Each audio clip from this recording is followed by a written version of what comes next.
Good evening students. आज आप लोगों का फिजिक्स का पेपर था, तो पेपर अच्छा आया है, मॉडरेट है पेपर। तो इसके क्वेश्चंस के आंसर देख लेते हैं, क्या क्या आंसर होने चाहिए थे, आपने कितने आंसर सही किए, आप मैच कर लीजिए। आपको आइडिया हो जाएगा कि आपके मार्क्स कितने आने वाले हैं थ्योरी में। ओके, तो स्टार्ट करते हैं। आपको पता होगा जैसे इंस्ट्रक्शंस में क्लियर हैं। सेक्शन ए में आपको 25 क्वेश्चंस थे टोटल, आपको ओनली 20 क्वेश्चन अटैम्प्ट करने थे। सेक्शन बी में 24 क्वेश्चंस थे टोटल, अटैम्प्ट हमें 20 करने थे। और सेक्शन सी में 6 क्वेश्चन थे टोटल, और हमको टोटल 5 क्वेश्चंस करने थे। ठीक है,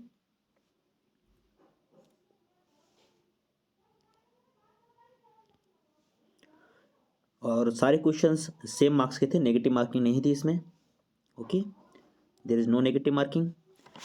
जो ये पेपर मैं सॉल्व कर रहा हूँ, इसका जो कोड है वो है 055/2/4।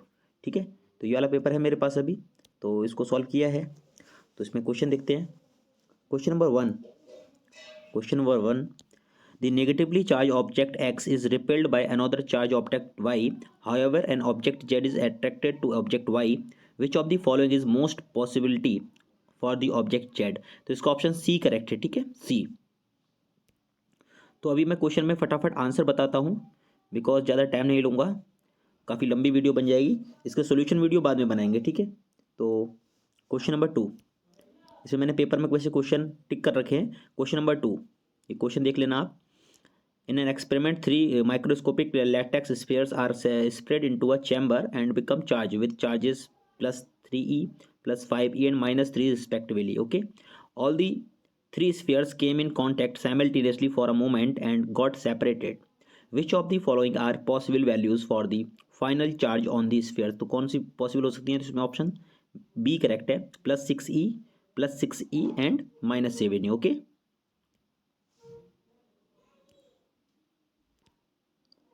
फिर ये एक न्यूमेरिकल था। Question number 3, an object has charge of 1 coulomb and gains 5.0 into 10 raised to the power 18 electrons. The net charge on the object becomes, तो इसको जब सॉल्व करेंगे पहले टोटल नंबर ऑफ इलेक्ट्रॉन्स निकाल लेंगे, उसके बाद जब हम सॉल्व करेंगे तो ऑप्शन डी इसका करेक्ट आता है। ठीक है, question number 4, Kirchhoff first rule यानी कि summation I is equal to 0 and second rule summation I R is equal to summation E, तो आर रिस्पेक्टिवली बेस्ड ऑन किस पे बेस्ड है? तो इसका ऑप्शन डी करेक्ट है, conservation of charge and conservation of energy. First law है conservation of charge पर, second law है कंजर्वेशन ऑफ एनर्जी पर based. Okay, question number 5, the electric power consumed by a 220 volt and 100 watt bulb when operated at 110 volt is, तो बताना है इसमें।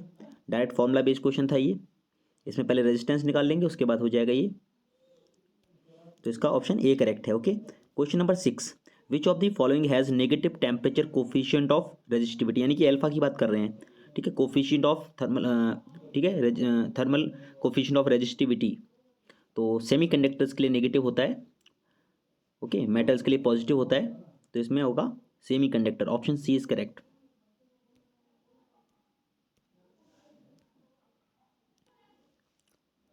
Question number 7, ये question number जो 7 है, 2 wires carrying current I1 and I2 lie one slightly above the other in the horizontal plane as shown in figure. The region of vertically upward strongest magnetic field is, इसमें जो second वाला reason है, ये वाला reason, ठीक है, इसमें ज़्यादा होगा मैग्नेटिक फील्ड, तो इसमें ऑप्शन बी करेक्ट है इसका। पेपर मैंने टिक लगा रखे हैं। ठीक है, तो कन्फ्यूजन नहीं होना चाहिए, अगर कोई कन्फ्यूजन होता है तो आप कमेंट में बता सकते हैं। Question number 8, two parallel conductors carrying current of 4.0 ampere and 10.0 ampere are placed 2.5 centimeter apart in vacuum. The force per unit length between them, ये डायरेक्ट फॉर्मूला होगा, F upon L is equal to mu naught upon 4 pi 2I1I2 upon R. ठीक है, उससे हो जाएगा ये, force per unit length ही पूछा है इन्होंने, तो इसका ऑप्शन डी करेक्ट होगा, और इसमें सेंटीमीटर को पहले मीटर में कन्वर्ट करके तब आंसर आएगा। ओके, तो question number 9, in an ammeter, if an ammeter is to be used in place of a voltmeter, then we must connect with the ammeter तो हाई रेजिस्टेंस को करते हैं। अगर आपने पढ़ा होगा गैल्वेनोमीटर को कैसे वोल्ट मीटर में कन्वर्ट करते हैं, तो हाई रेजिस्टेंस यानी कि लोड रेजिस्टेंस वायर को हम सीरीज में लगाते हैं।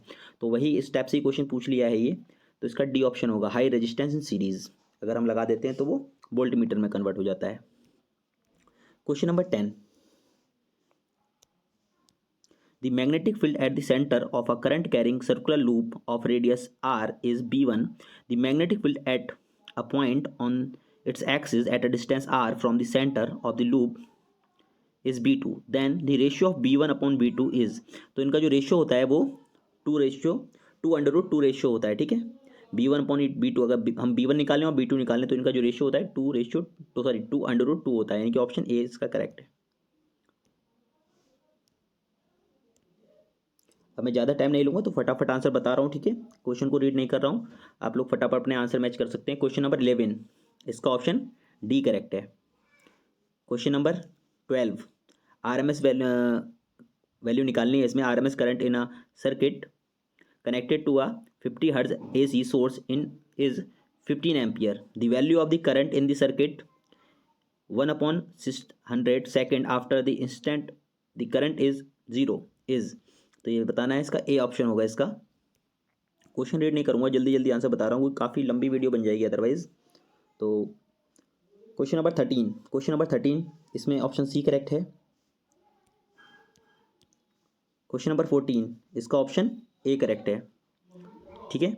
इसमें जो रिलेशन है होता है E is equal to minus D V upon D R, इसका यूज़ कर सकते हैं, ठीक है। डिफ्रेंशिएट करके आंसर आ जाएगा।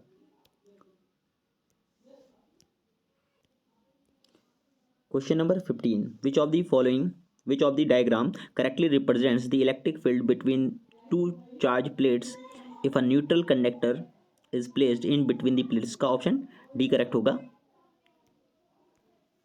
उसके बाद question number 16. A variable capacitor is connected to a 200 volt battery. If its capacitance is changed from 2 microfarad to x microfarad, the decrease in energy of the capacitor is 2 into 10 raised to the power minus 2 joule. The value of x is, तो इसके में value of x निकालनी है, तो ये आएगा 1 microfarad, okay.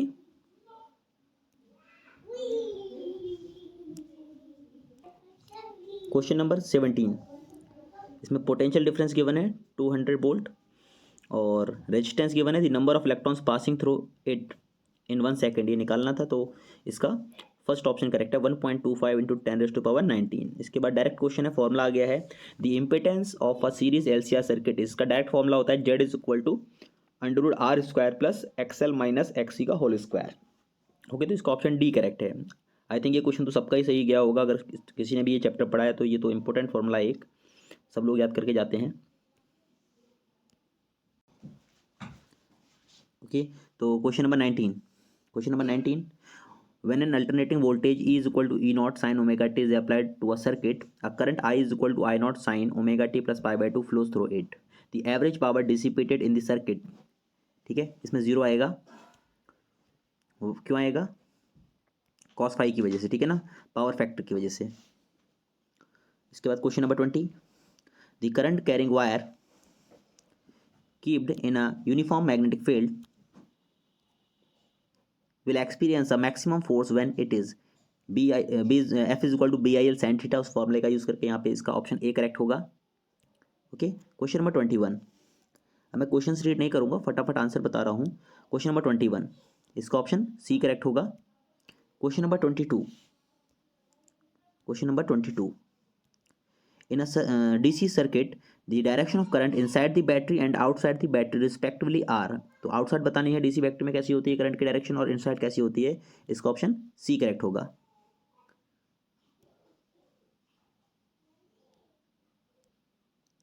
Question number 23,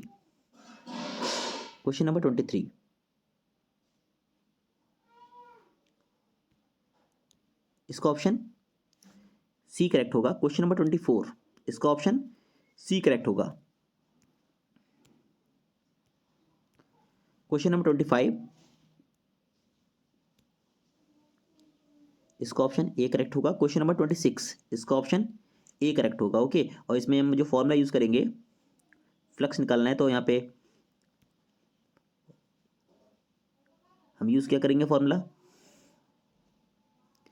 phi is equal to integration E dot D S. ये formula use करके हम इसमें फ्लक्स निकाल सकते हैं। ओके, क्वेश्चन नंबर 27, इसका ऑप्शन सी करेक्ट होगा। क्वेश्चन नंबर 28, इसका ऑप्शन डी करेक्ट होगा। और क्वेश्चन नंबर 29, इसका ऑप्शन ए करेक्ट होगा। क्वेश्चन नंबर 30, इसका ऑप्शन सी करेक्ट होगा। क्वेश्चन नंबर 31, इसका ऑप्शन सी करेक्ट होगा। And question number 32,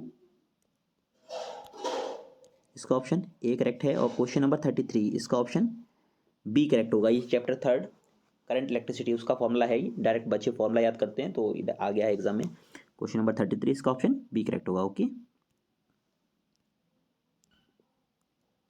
question number 34, इसका ऑप्शन डी करेक्ट होगा। क्वेश्चन नंबर 35, इसका ऑप्शन सी करेक्ट होगा। क्वेश्चन नंबर 36,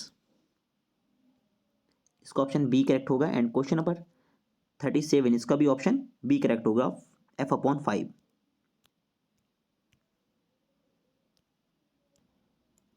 क्वेश्चन नंबर 38, इसका ऑप्शन बी करेक्ट होगा। एंड क्वेश्चन नंबर 39, इसका ऑप्शन सी करेक्ट होगा।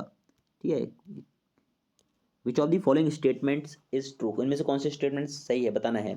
तो इसमें ये वाला है, the C option, the tangent at a point on a magnetic field line represents the direction of magnetic field at that point. Magnetic field line के किसी point पर अगर टेंजेंट ड्रॉ करते हैं तो मैग्नेटिक फील्ड की डायरेक्शन को show करता है। ये पॉइंट सही है, ऑप्शन सी करेक्ट है इसका। ओके, क्वेश्चन नंबर 40, काफ़ी इजी सा एक सर्किट आ गया है। इस सर्किट में हमको इक्विवेलेंट रेजिस्टेंस निकालना है between points A and B. तो इसमें ऑप्शन डी करेक्ट है इसका।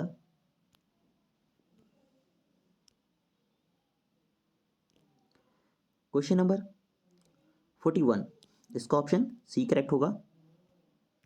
क्वेश्चन नंबर 42, इसका ऑप्शन ए करेक्ट होगा। क्वेश्चन नंबर 43, इसका ऑप्शन बी करेक्ट होगा। Question number 44, the core of a transformer is laminated to reduce the effect of, तो इसमें एडी करंट है। ओके, तो इसका ऑप्शन डी करेक्ट होगा।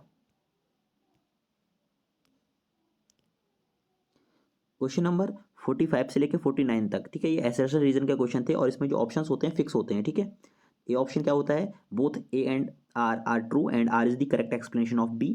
बी ऑप्शन जो होता है वो फिक्स है, इसमें both A and R are true and R is not the correct explanation of A. C option इसमें फिक्स है, A is true but R is false. And D option इसमें fix है, क्या है, A is false and R is also false. तो इसमें मैंने answer direct लिख रखे हैं। ठीक है, क्वेश्चन नंबर जो 45 है, सॉरी, ठीक है, तो इसमें असर्शन रीजन का क्वेश्चन है तो इसमें डी ऑप्शन करेक्ट है, यानी कि A is false and R is also false. Question number 46, इसमें ए ऑप्शन करेक्ट है, that is A and R both are true and R is the correct explanation of assertion. 47 में भी ए option correct है। 48, इसमें C option correct है, यानी कि A is true but R is false. Question number 49, question number 49 में D option correct है, that is A and R both are false.